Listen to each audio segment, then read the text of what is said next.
পাহাড়ে জেঁকে বসেছে শীত। হাসপাতালগুলোতে বাড়ছে শীতজনিত রোগীর সংখ্যা। বান্দরবান সদর হাসপাতাল থেকে বিস্তারিত জানাচ্ছেন প্রতিনিধি মিনারুল হক।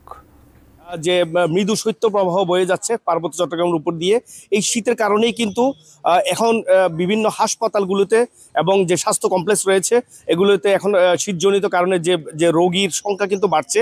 এই শীতজনিত কারণে যেমন শিশুরা যেমন আক্রান্ত হচ্ছে, সেই সাথে বৃদ্ধরাও কিন্তু এই শীতজনিত রোগে আক্রান্ত হচ্ছে। আমি এখন যে জায়গাটিতে দাঁড়িয়ে আছি, বান্দরবান সদর হাসপাতাল প্রাঙ্গণ, আমি যেটি দেখেছি যে বান্দরবান সদর হাসপাতালেও শীতজনিত কারণে এখানে প্রচুর রোগী, শিশু, বৃদ্ধ ভর্তি হয়েছে।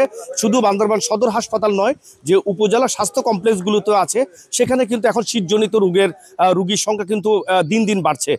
দুর্গম এলাকাগুলোতে পরিস্থিতি আরও খারাপ, যেহেতু এখানে দুর্গমতা এবং যোগাযোগ ব্যবস্থার অপ্রতুলতার কারণে এখানে যারা রোগীরা রয়েছেন তারা দুর্গম এলাকা থেকে স্বাস্থ্য কমপ্লেক্সে তারা ভর্তি হন, এবং স্বাস্থ্য কমপ্লেক্সে সেখানে যদি চিকিৎসার কোনো সংকট হয়ে থাকে তারা মূলত এই শহরের আমাদের সদর হাসপাতালে এবং শহরের যেই স্বাস্থ্য যে কমপ্লেক্সগুলো রয়েছে অথবা বেসরকারি যে স্বাস্থ্য সেবাগুলো রয়েছে সেখানে তারা ভর্তি হচ্ছে।